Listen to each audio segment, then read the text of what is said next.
Welcome to Kenton's videos. Enjoy the video. In this video, I will explain how to recover your Coinbase password.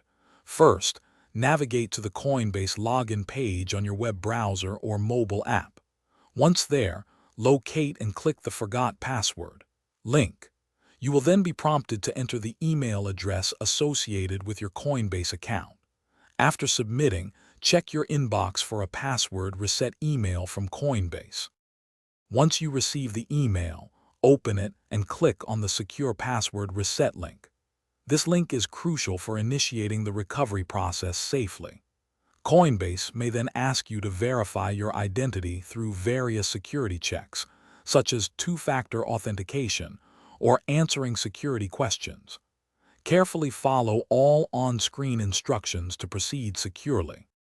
Now it's time to create a brand new password for your Coinbase account.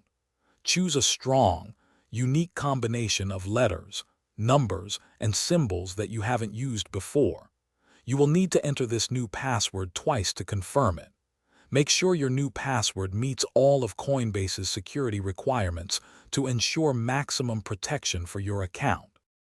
After successfully setting your new password, you can now log into your Coinbase account using your updated credentials. For enhanced security, always ensure two-factor authentication is enabled. Remember to keep your recovery email account secure, as it's vital for future password resets. Regularly updating your password is also a good practice for maintaining account safety. Thanks for watching. Consider subscribing if we helped you.